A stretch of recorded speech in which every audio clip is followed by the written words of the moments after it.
तो सर आपका pig farm में आने का मेन मकसद क्या था कि पिग फार्म में आके हमें क्या करना है? पैसा कमाना है, या ये आपका शौक था? ना एक्चुअली में मुझे व्यवसाय करना था। हुँ, सरकारी नौकरी या नौकरियों के चक्कर में नहीं थे, हुँ। व्यवसाय करना ही था। अपना बिज़नेस था। अपना ही बिजनेस करना था। हुँ, कोई अपना बिजनेस किया जाए। हुँ, उसे कृषि के रिलेटेड भी मैं बिजनेस में थोड़ा से हुँ, जानवरों से ज़्यादा लगाव था मेरा हुँ, पहले से ही। हुँ, तो मैं पहले से जानवरों की वजह से मैंने ये सोचा इसमें प्रॉफिट भी है। हुँ, जो डेयरी में या किसी भी जानवरों में सबसे ज़्यादा प्रॉफिट वाला बिजनेस हुँ, है कोई तो बस सुअर फार्म ही है। हुँ। अच्छा सर, आप ये पिग फार्म जब उस समय आप 8 वर्ष पहले किए हैं, जी। तो इस समय तो कुछ माहौल ठीक है। उस समय तो बहुत इसे हीन दृष्टि से सब देखते थे, पिग फार्म को। देखिए भैया, ये काम ही है, सुअर का नाम ही ऐसा है, कोई भी हिंद देखेगा। हुँ, लेकिन अब तो बहुत बड़े-बड़े लोग करते हैं। हुँ। अच्छा, पहले आपको सभी लोग ये नहीं कहे कि आप सूअर पालन मत करिए, कोई अन्य फार्म कर लीजिए? हमारे विचार कोई नहीं बदल सकता, जब हुँ, हमने कर दिया है तो हुँ, फिर विचार जब बन गए अपने लिए तो दूसरे के लिए कोई कहे या हुँ, ना सुने, उससे अपने क्या हुँ। फ़र्क पड़ता है? कोई फ़र्क नहीं पड़ता। दोस्तों नमस्कार, मैं हूं आपका अपना आकाश यादव। आ गए हैं एक पिग फार्म में, जिसे गांव देहात में सूअर पालन भी कहते हैं, इसे वरा पालन भी कहते हैं। दोस्तों यहाँ के जो ऑनर हैं, पिछले 8 वर्षों से ये पिग फार्म कर रहे हैं। काफ़ी पुराने फार्मर हैं और काफ़ी ज़्यादा तजुर्बा भी है इनको। आइए इनसे पूरा विस्तार पूर्वक जानकारी लेंगे कि पिग फार्म कैसे करना चाहिए, इसमें पिग फार्म में कितना फ़ायदा है, कितना नुकसान है, कहाँ-कहाँ से हम लोग बचें कि पिग फार्म खोलने से पहले हमें किन-किन बातों का ध्यान रखना चाहिए। सब कुछ संपूर्ण जानकारी लेंगे दोस्तों इनसे। नमस्कार सर। नमस्कार, नमस्कार। सबसे पहले ये बताइए कि सर यहाँ का लोकेशन क्या है और आपका नाम क्या है? जी, मेरा नाम अंकित है। जी। मैं गाज़ीपुर जिला, हुँ, गाँव रामपुर माझा का रहने वाला हूँ। हुँ, जो मेरा पिग फार्म है, हुँ। बासुचक जस्ट स्टेशन के बगल में है। अच्छा। जी। तो सर ये कितना वर्ष हुआ आपको पिग फार्म करते हुए? लगभग साढ़े 7-8 साल हो गया। साढ़े 7-8 वर्ष हो गए। जी। तो सर आप पढ़ाई कितना तक किए हुए हैं? हम तो बीए किए हुए हैं, अच्छा। पॉलिटेक्निक भी है। अच्छा, बीए करने के बाद उसमें पढ़ रहे थे जब आप पिग फार्म किए हुए थे? नहीं, नहीं, पढ़ाई छोड़ दिए पढ़ाई थे? छोड़ दिए थे। अच्छा। तो सर आपका पिग फार्म में आने का मेन मकसद क्या था कि पिग फार्म में आके हमें क्या करना है? पैसा कमाना है, या ये आपका शौक था? ना एक्चुअली में मुझे व्यवसाय करना था। हुँ, सरकारी नौकरी या नौकरियों के चक्कर में नहीं थे, हुँ। व्यवसाय करना ही था। अपना बिज़नेस था। अपना ही बिजनेस करना था। हुँ, कोई अपना बिजनेस किया जाए। हुँ, उसे कृषि के रिलेटेड भी मैं बिजनेस में थोड़ा से हुँ, जानवरों से ज़्यादा लगाव था मेरा हुँ, पहले से ही। हुँ, तो मैं पहले से जानवरों की वजह से मैंने ये सोचा इसमें प्रॉफिट भी है। हुँ, जो डेयरी में या किसी भी जानवरों में सबसे ज़्यादा प्रॉफिट वाला बिजनेस हुँ, है कोई तो बस सुअर फार्म ही है। हुँ।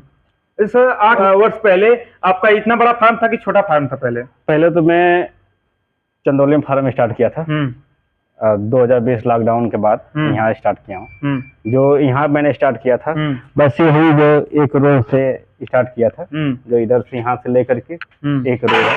हुँ, अब तो थोड़ा बड़ा कर लिया हूँ। हुँ, इधर भी बढ़ गया, आप देख ही रहे हैं। हाँ, हाँ, उधर भी उससे है। उधर भी गया, हाँ, उसको उधर भी गया। हाँ। धीरे यानी धीरे आप एक पूरी कंपनी तैयार कर रहे हैं इधर? अब देखा जाए कि जहाँ तक सपरेगा तहाँ तक होगा, जैसे काम होगा, हुँ। जैसे जैसे। अच्छा, टोटल आप अकेले ही यहाँ पे देखते उखते हैं सब? हम तो अकेले देखते हैं, हुँ। कोई लेबर नहीं रखते हैं। अच्छा, कोई लेबर नहीं रहता है? नहीं, नहीं। अच्छा। अच्छा सर, लेबर क्यों नहीं रख रहे थे आप?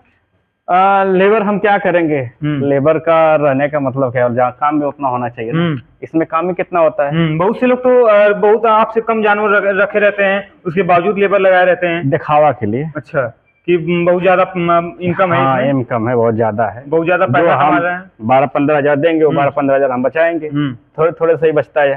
और क्या? दिखावा नहीं करना है, हाँ। पिकनिक अच्छा करना सर, है। ये बताइए कि आपके पास टोटल इस समय कितने मादा हैं? मादा छोटी-बड़ी मिलाकर लगभग 45 मादा के इर्द-गिर्द अच्छा, फार्म पर। 45 मादा हैं आपके पास। जी। तो 45 मादा अगर बच्चे देती होंगी तो सर 450 बच्चे हो गए आपके पास। बच्चे एक भी नहीं बचते हैं, सब अच्छा, बच्चे सेल हो अच्छा, जाता है। बच्चे पे ही आप हाँ, सेल करते पूरा हैं? देख लीजिए, हमारे यहाँ एक भी बच्चे नहीं बचेंगे। देख पा रहे हैं हम कि आपके यहाँ एक भी बच्चे नहीं हैं, आप तैयार कर रहे हैं 2-4 को।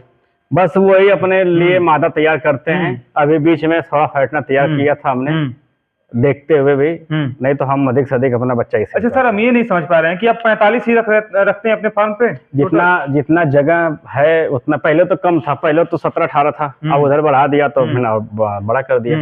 पहले तो कम ही रखता था। अच्छा। अब इधर 6-7 महीने से 45-46, 40 प्लस ही हमारे पास जानवर हैं। तो और बड़े लेवल पे आप करना चाहते हैं इसे? अभी तो यहाँ तक इतना ही चलेगा, बाद में देखा जाएगा। अच्छा। बड़ा लेवल होता है, क्या होता है, अब तो आगे का समय नहीं बता सकते हम। अच्छा सर, आप ये पिग फार्म जब उस समय आप 8 वर्ष पहले किए हैं, तो इस समय तो कुछ माहौल ठीक है। उस समय तो बहुत इसे हीन दृष्टि से सब देखते थे पिग फार्म को। देखिए भैया, ये काम ही है, सुअर का नाम ही ऐसा है, कोई भी हिंद देखेगा। लेकिन अब तो बहुत बड़े बड़े लोग करते हैं। अच्छा, पहले आपको सभी लोग ये नहीं कहे कि आप सुअर पालन मत करिए, कोई अन्य फार्म कर लीजिए? हमारे विचार कोई नहीं बदल सकता, जब हमने कर दिया है तो फिर विचार जब बन गए अपने लिए, तो दूसरे के लिए कोई कहे या ना सुने, उससे अपने क्या फर्क पड़ता है? कोई फर्क नहीं पड़ता। अपना काम करना, कोई ला कर देगा हमें? कोई नहीं ला कर देगा। अच्छा सर, आप जरा ये हमें बता सकते हैं कि आप पर वर्ष कितना इनकम कमा लेते हैं ये पिग फार्म? ये प्राइवेट है। अच्छा। हम सबके लिए भौकाल नहीं मारते हैं कि हम इतना कमाते हैं, वो करते हैं। अपनी प्राइवेसी शेयर नहीं किया जाता है। अच्छा सर, ये आप ये हमें बताइए कि पिग फार्म में फायदा वायदा है कि नहीं है? फायदा नहीं रहता तो इतना समय नहीं गवाते, इतना फार्म नहीं बढ़ाते। बस इतना ही समझ लीजिए। अच्छा सर, ये हम सुने हैं कि ये 60% ये अपना चारा खा लेती हैं, 40% प्रॉफिट है, सही बात है? हाँ, ये तो है। हाँ। अच्छा सर, इसको कम करने के लिए कोई उपाय है क्या? इसे कम करने के लिए यही उपाय है, घूम के चराया जाए, कम हो जाएगा इनकम। ये नहीं हो सकता जैसे कि अब बिजनेस के तरीके से आप करेंगे तो वैसे नहीं कोई कर पाएगा ना? ना, ऐसे नहीं। चारा नियर अबाउट इस समय जो पड़ रहा है, मादा का चारा 25 रुपया पड़बे करेगा, 25 रुपया से नीचे नहीं पड़ेगा। 25 रुपया से नीचे अगर पड़ेगा, कोई चारा डालेगा तो फिर वही जानवर सही नहीं रहेंगे देखने में। बच्चे छोटे आएंगे, बड़े आएंगे, हिस्ट पुष्ट नहीं बच्चे आएंगे। तब सब कुछ मेंटेन करके चलना पड़ता है ना, क्योंकि इसकी न्यूट्रिशन की भी सही मात्रा पूरी हो, पेट भी भरे, सब कुछ हो, तब जाकर के फार्मिंग चलेगा। अच्छा सर, जरा हमारे दर्शकों को ये बताइए कि अगर वो नए सिरे से अपना स्टार्ट करना चाहते हैं पिग फार्म, तो कितने सुअर से स्टार्ट करें अगर बजट कम हो तो? नए फार्म से स्टार्ट करने वाला बहुत लोग ऐसे होते हैं कि फैटनर का माल ले जाके स्टार्ट करते हैं। तो फैटनर का माल ना ले जाके स्टार्ट करें। कई लोग ऐसे हैं, हमारे से बात करते हैं, दूसरे से भी बात करते हैं, इधर भी बात करते हैं, उधर भी बात करते हैं। हमारे पास तो सीधी बात है, हमारे पास बच्चे रहते हैं, बच्चे जिसको लेके जाना बच्चे लेके जाइए, बड़े माल रहते नहीं है। तो उसमें एक चीज फंस जाता है कि जो फार्मर, पुराने फार्मर होते हैं जो फैटनर तैयार करते हैं, वो फैटनर का माल ही ब्रीडिंग स्टॉक में दे देते हैं। ये वहां से ही अदर फार्मर टूटना स्टार्ट होता है, जो नए फार्मर होते हैं। ये बहुत होता है, हमारे गाजीपुर में भी ऐसा क्राइम चल रहा है, कर रहे हैं करने वाले, अब बहुत अच्छे लेवल वाले कर रहे हैं, और सब कुछ पता है, लेकिन नाम कहाँ है लें। सर, बहुत लूटपाट मची हुई है इस लाइन में कि बहुत से नए किसान भाइयों को हमारे ठग दिया जाता है। नए किसान भाइयों खुद ठगते हैं, अपने आप से वो ठगाते हैं। हमने बोला कि नहीं हम 40,000 में माल दे रहे हैं, कोई कहेगा कि हम वही माल आपको हम 25,000 में दे रहे हैं। तो उसको समझना चाहिए ना कि ये 40,000 में क्यों दे रहा है, ये 25,000 में क्यों दे रहा है। कुछ तो क्वालिटी होगी, कुछ तो क्वालिटी होगा, कुछ तो उसने अपना ब्रीड बनाया होगा या कुछ किया होगा। इसमें फैटनर का माल है, अब ज्यादा खिया दो चर्बी जाएगा, बच्चा फेंकेगा, अंडमान आगे जाके समस्या बहुत होगा, बच्चा कम आएगा। अच्छा, नए फार्मर हम सुने हैं कि वही पहचानने में, जानवर पहचानने में उनसे भूल हो जाती है। जी जी जी। तो कैसा जानवर लें वो कि उनको ब्रीड कराने में कोई समस्या ना हो, क्रॉस करवाने में? नए जानवर को अच्छा दिखना चाहिए। खराब दिखता है तो वो जानवर खराब है, अच्छा दिखता है तो जानवर अच्छा है। अब कटिंग का माल कोई भी होता है, खियाया ज्यादा जाता है, थोड़ा लेवल का नहीं खिया जाता है वजन ग्रोथ करने के लिए, वही ले जाकर गिल्ट ले जाकर के अपने यहाँ क्रॉस करा के वो करते हैं लोग। ये अगर वो कहा जाए कि नहीं ब्रीडिंग का माल ले लीजिए, आप 2 महीना पहले बताइए, 3 महीना पहले बताइए कि आप माल लेंगे, तो वो सब्र नहीं होता है। सबसे बड़ी चीज सब्र नहीं करते हैं नए फार्मर।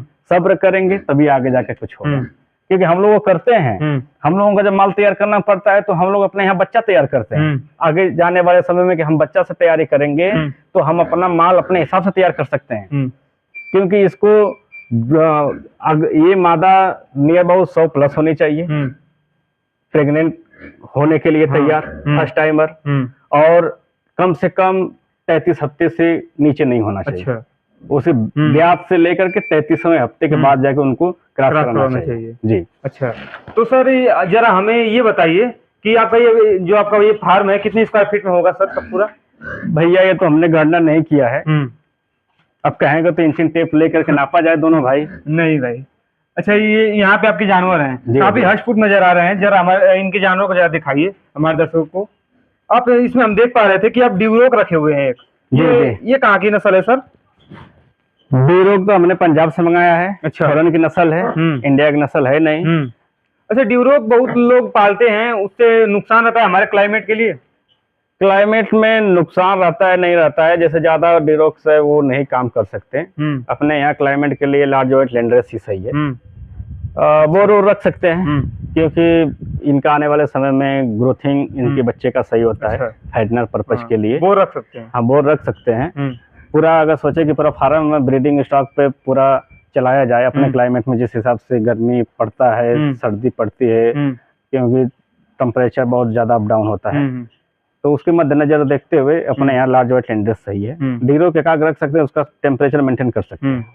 अच्छा सर, ये बताइए कि आपके इस फार्म पे जो ये इसमें आप मादा रखे हुए हैं इसमें, तो ये हमें लग रहा है कि पूरा एक ही साइज की लग रही है।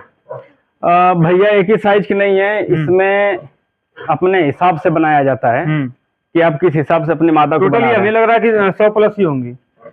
लगभग कोई ऐसी मादा नहीं होगी इस रूम में कि जो 130 केजी से नीचे होगी। अच्छा, कम से कम।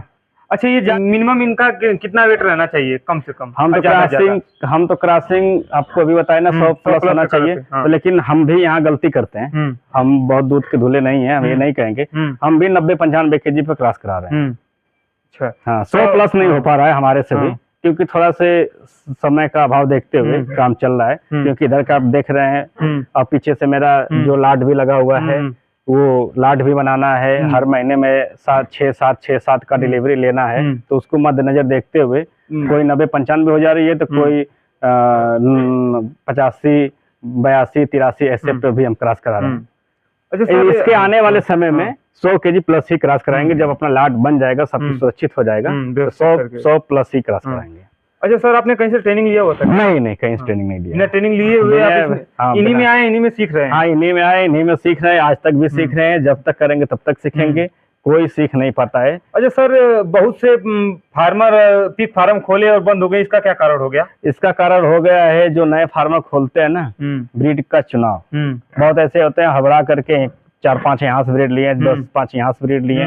अभी एक मित्र हैं हमारे, उन्होंने 5-6 जगह से ब्रीड ले लिया। अब उनको क्या समझ में आएगा कि नहीं कहाँ से ब्रीड लेना चाहिए, कैसा लेना चाहिए, उसमें उनको पता नहीं चल पाएगा शुरू में। एक आदमी पर जैसे इंटरेस्ट नहीं होता है, हमारा इंटरेस्ट था जो चुनार में कैलहट एक गांव पड़ता है, हमारे गुरुजी हरिहर पटेल जी हैं, हमें उन पे इंटरेस्ट था।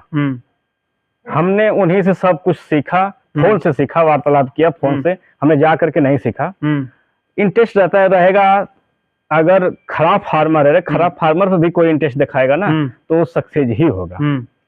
अगर इधर कूदेगा, उधर जाएगा, उससे बात करेगा, नहीं, इससे नहीं होगा। सबकी माइंड अलग अलग होती है। हम आज भी किसी का नहीं सुनते हैं। हम जब बात करते हैं तो उन्हीं से बात करते हैं। यानी ब्रीड का चयन बहुत जरूरी है करना। और बहुत से लोग ये फीड की वजह से इसको बंद कर देते हैं, उनके पास उतना पैसा नहीं रहता है, लाने को ला देते हैं इतने का और खिला नहीं पाते हैं बच्चे जब आते हैं। तो ये तो भैया पैसे के लिए हम किसी को कह नहीं सकते, लेकिन एक चीज है कि जो ये सुअर लाइन में जो हड़बड़ाता है ना, 2-3 साल से ज्यादा चल नहीं पाता है। धैर्य बना के रखना चाहिए। धैर्य बना के जितना चलोगे उतना ही आपको फायदा रहेगा। आप इस जो ये पिग फार्म कर रहे हैं, तो कम से कम अपना बजट के हिसाब से करें। बजट से जो नए फार्मर हैं, जितना बजट बना करके चल रहे हैं, उसमें 1 लाख रुपया एक्स्ट्रा रख के काम करें। यानी कोई परेशानियां हो तो कोई दिक्कत ना हो। जी। अच्छा सर, ये बताइए कि इनमें मुख्य रूप से बीमारियां कौन कौन सी आती हैं सर? मुख्य रूप से बीमारियां तो सब आती हैं। बुखार हो गया, खांसी हो गया, लूज मोशन हो गया, उल्टी हो गई, और फिर इसके बाद सबसे मेजर जो इशू होता है स्वाइन फीवर का और खुरपका मुंहपका का, FMD जो हो गया। अच्छा, जो स्वाइन फीवर होता है, उससे बचाव के लिए क्या क्या उपचार कर सकते हैं? उसकी वजह बायोसिक्योरिटी, यानी किसी को फार्म में नहीं देना चाहिए, और हर 6 महीने पे टीकाकरण। तो आप टीकाकरण करवाते हैं अपने सारे जानवरों का? अभी तक तो हमने नहीं कराया, लेकिन सब बायोसिक्योरिटी के हिसाब से ही चलता हूँ। बायोसिक्योरिटी रहेगा तो कुछ भी नहीं रहेगा। अच्छा, आप कहीं से जानवर लाते नहीं हैं? ना, हम जानवर नहीं लाते। अगर जानवर बाहर से अगर लाते तो आप वैक्सीन जरूर करवाते हैं? जानवर अगर बाहर से लाते हैं तो उसको हम कहीं अदर रख देते हैं, क्वारंटाइन रखते हैं, 21 दिन रखते हैं, इसके बाद अपने। अच्छा, बहुत से जो फार्मर लाते हैं, 5 वहां से ला गए, 5 वहां से ला दिए, एक ही में जब सम्मिलित करेंगे फार्म, तो शुरू में आपको लॉस होगा ही। इधर का वायरस उधर चला जाएगा, उधर का वायरस इधर आएगा। जी, ये आपका ड्यूरोक है। जी। अच्छा, इसकी क्या खास बात है सर? ब्रीड को ही हमने बताया आपको। बता ये दिया। वजन ज्यादा तेज गेन करता है। हाँ, ये तो ब्रीड में सुअर लाइन में सबसे ज्यादा तेज ग्रोथ करने वाला यही है। अभी लिखा पढ़ी में है। अभी हमारे यहाँ आया है, इसके बच्चे आएंगे अगले महीने में, स्टार्टिंग है इसके बच्चे का। क्रॉस हो गए हैं? हाँ, क्रॉसिंग इसने कर रखा है। लगभग इसने 20 मादा को क्रॉस कर रखा है। अच्छा। अब इसके अगले महीने से बच्चे आ रहे हैं, उस पर देखा जाएगा कितना ग्रोथ ले रहा है, नहीं ले रहा है। अभी तो हमने अभी पहली बार लाया हूँ इसको। अच्छा, बहुत से लोग ये कहते हैं कि जो आपका बोर रहता है ज्यादा मोटा तगड़ा नहीं रहना चाहिए। तो आपको क्या दिख रहा है? नहीं, ये सही है, ये सही बात है क्या? मोटा तगड़ा मादा भी रहनी चाहिए उस हिसाब से। जैसे चर्बी वाला रहेगा तो उतना अच्छा क्रॉस नहीं कर पाएगा। भैया, चर्बी वाला जो भी रहेगा तो दिक्कत होती है, ज्यादा फैट जिसमें हो जाता है दिक्कत तो होता है। तो उसको सॉलिड बना कर रखा जाता है। बोर को उतना इनको तो कोई तैयार करना नहीं है, ये अपना हंस खुशी रहे तो अच्छा रहे। तैयार का है ना करना है, बोर तैयार नहीं करेंगे तो फिर सब फार्म का रोल तो इसी का है। अच्छा, इसको अगर जितना मोटा तगड़ा ये रहेगा बच्चा उस मोटा तगड़ा नहीं। मोटा तगड़ा वाली बात ये है कि बोर आपका संतुलित रहना चाहिए। अच्छा, एकदम सम्मिलित रहना चाहिए। हाँ, इसको कोई प्रॉब्लम ना हो। इसको कोई प्रॉब्लम ना, बोर को किसी भी बोर को, किसी के फार्म के बोर का कोई दिक्कत नहीं होना चाहिए। उसका जैसे खाना खा रहा है, इस पर थोड़ा सा ज्यादा देखभाल किया जाता है बोर को, क्योंकि पूरा फार्म ही बोर के हिसाब से, मादा के हिसाब से नहीं चलता है, बोर के हिसाब से चलता है। बोर आपका जैसा क्रॉस करेगा, जैसा सीमन देगा, जैसा उसकी सीमन जाके फर्टिलाइज होगा, उस हिसाब से ही आपका फार्मिंग चल पाएगा, नहीं अदर ऐसे नहीं चल पाएगा। अच्छा सर, बहुत से लोग जो कंपनी का माल खिलाते हैं तो वो सही रहता है क्या? देखिए, सबको संतुष्ट होने का अपने ऊपर। बहुत से लोग ये कहते हैं कि हम कंपनी का माल खिला के संतुष्ट रहते हैं। देखिए, हम तो क्या कह रहे हैं, सबको कहीं से जहां संतुष्टि मिले, जहां से 2 पैसा मिले वहां काम करना चाहिए, बस यही कहेंगे हम। अच्छा, फीड महंगा तो ये जो कंपनी का रहता है वही पड़ता है? फीड तो कंपनी तो मार्जिन रखे हुए करेगी अपने में। अगर खुद से बनाए तो सस्ता में हो सकता है। खुद से बनाएंगे तो वो 6 से 7 रुपया सस्ता पड़ता है। और अपने हिसाब से आप मिनरल डालेंगे तो उसमें आपको संतुष्टि नहीं होगी क्या? क्यों नहीं होगी भैया, हम तो अपना फीड बनाते हैं, कभी हम कंपनी का फीड नहीं खिलाते हैं। नए फार्मर कुछ दिनों तक अपना ये कंपनी का फीड चलाएं, फिर उसके बाद सब कुछ समझ बूझ के ये अपना फीड बनाना स्टार्ट कर दें। कर सकते हैं। उसके लिए कोई अपना नया फार्मर अपने हिसाब से फार्म चला सकता है। जरा हमारे नए किसान भाइयों को जरा कोई संदेश दीजिए कि जो ये पिगरी लाइन में आना चाहता है, पिग फार्म में आना चाहता है, तो क्या क्या सावधानियां बरती ये पिग फार्म में आने से? सबसे बड़ी सावधानियां बरती ये जाती है कि कहीं से माल अगर लें तो ब्रीडिंग का माल लें, फैटनर का माल ना लें। भले से वो महंगा पड़े, भले से महंगा पड़े। एक ही बार आपको लेना है ना? का माल अगर कोई देगा ब्रीडिंग से या फैटनर के माल से कम 8 से 10 हजार रुपये का ऊपर नीचे चढ़ाव उतराव रहेगा। हम ये सोचते हैं कि आपको एक ही बार महंगा पड़ेगा जी। आपको रखना है ना कि ये थोड़ी कि आप यहाँ से लाके फिर उतना 2-4 हजार रुपये बेसी मिल गया, कटिंग वाला करते हैं, ट्रेडर करते हैं ना कि यहाँ से लाए वहाँ बेच दिया, वो तो अलग चीज हो गया ना। फार्मर जो कर रहा है, फार्मिंग जो कर रहा है, पैसा है कि 10 पीस ना रखे, 8 पीस रखे, 7 पीस रखे, लेकिन तो अपने हिसाब से करे, क्योंकि वो बढ़िया माल लाए। क्योंकि वो चैन अगर गलत कर देगा, कि वो क्रॉस करने में अगर प्रॉब्लम आती है तो आपका यूं ही नुकसान हो गया। बहुत सब नुकसान होगा, उससे क्रॉस करने में नहीं, उसका बच्चे जैसे कटिंग का माल जो रहता है, बच्चे ही थोड़ा सही नहीं आता, रिजल्ट नहीं अच्छा, रिजल्ट सही नहीं आता है, बच्चे कम आते हैं, आगे जाकर भी दिक्कत होती है, ज्यादा फैट रहता है, बच्चे छोटे आते हैं, बच्चे फेंकने का भी ज्यादा गर्मी पड़ती है तो बच्चा फेंकने का भी दिक्कत रहती है। ये सब नए फार्मरों जो खोल रहे हैं फार्मर भाई, तो उनको थोड़ा ये सब ध्यान रखना चाहिए। जरा ये बताइए हमें कि वो अगर नए किसान भाई हैं तो वो अपना ज्यादा पैसा शेड में ज्यादा पैसा फंसाएं कि जानवरों में फंसाएं? वो ज्यादा पैसा फीड में फंसाएं। अच्छा, फीड में फंसाएं, जानवरों में भी नहीं? नहीं, यानी अगर उसके पास 5 लाख रुपए बजट है, हम बता रहे हैं 5 लाख उसका बजट है, तो वो 1.5 लाख का माल लाए और 3.5 लाख रुपए अपने फीड के लिए रखा रहे। फार्म ही बनाएगा ना, तो फार्म उसका जब बना रहेगा तो जी जी जी हाँ, सही कह रहे हैं। तो यानी पैसा इसको जितना जानवर है उसका 3 गुना पैसा आपको रखना पड़ेगा। जी जी जी। इससे क्योंकि आगे वाले फार्मर कभी लॉस में नहीं जाएगा। अच्छा, बहुत से लोग ये सोच के आते हैं इस लाइन में कि आज अगर पैसा वो लगा दिए 10 लाख 20 लाख 25 लाख रुपए, उसको उनको 2-3 महीने में उनको पैसा दूंगा चाहिए। अच्छा हाँ, एक फार्मर ऐसे भी होते हैं जो फार्मर कुछ कि नए छोटे जो किसान खोलना चाहता है उसको मोटिफाई कर, मतलब मोटिफाई नहीं करते हैं, उसको हाँ डिमोटिवेट करते हैं। इसलिए कि ये सोचते हैं कि हमने फार्म खोल रखा है तो उसको फार्म ना खोलना पाए कोई छोटी पूंजी वाला। तो ये लोग कहते हैं कि नहीं 25 लाख में स्टार्ट होगा, 50 लाख में स्टार्ट होगा। ये नहीं कहते हैं हमारा फार्म कितने में स्टार्ट है, वो तो हम जानते हैं ना। हमारा फार्म कोई 50-60 लाख में नहीं स्टार्ट है, हमारा फार्म बहुत नॉर्मल स्टार्ट है। कितना से स्टार्ट हुआ था आपका फार्म? हुआ था जितना हुआ था ये हमने कहा नहीं, बता नहीं सकते हम ना, हम अपनी कमाई बताएंगे ना हमने कितना खर्च किया वो बताएंगे। ये आपको मैंने पहले स्पष्ट कह दिया। लेकिन कम से कम में भी स्टार्ट हो सकता है, 1 से 2 से भी स्टार्ट, 1 से 2 से भी स्टार्ट हो सकता है। धैर्य रखना चाहिए, बस धैर्य रख करके इस लाइन में चलेगा तो ये 1-2 जानवर करने वाले आज 10,000 5,000 के मालिक हैं, 10,000 5,000 करने वाले आज के पता न कहाँ गए, उसका पता ही नहीं। अच्छा सर, ये जो बिजनेस है इसमें कम से कम 1 से 1.5 साल धैर्य रखना पड़ेगा। कोई भी बिजनेस हो उसको स्टैंड होने में कम से कम 1 से 2 सालों का वक्त लगता ही है। जी जी जी। बहुत से लोग ये सोच के अगर हमारे वीडियो के माध्यम से कोई ये सोच के आए कि आज हम पैसा लगा दिए, फार्म खोल दिए, कल को हमें पैसा मिलने लगे, तो ऐसा कतई नहीं हो सकता। क्योंकि किसी भी बिजनेस को स्टैंड होने में कम से कम 1 से 2 साल तक वेट करना पड़ेगा। उस हिसाब से आपको पैसा रखना पड़ेगा फीड के लिए, और जानवरों को उस हिसाब से आपको रखना पड़ेगा कि कितना फीड खिलाना है, कितना नहीं खिलाना है। सब कुछ संपूर्ण जानकारी लेके ही तब आप फार्म करें, नहीं तो आपकी जो नजदीकी फार्मर हैं उनसे आप संपर्क करके ही आप पिगरी फार्म में आए। जी सर, चलिए सर, इतनी जानकारी देने के लिए आपका बहुत बहुत धन्यवाद। वीडियो पसंद आए तो दोस्तों वीडियो को लाइक कर दें। ऐसी और वीडियो देखने के लिए दोस्तों हमारे चैनल को सब्सक्राइब जरूर कर दें। थैंक यू दोस्तों।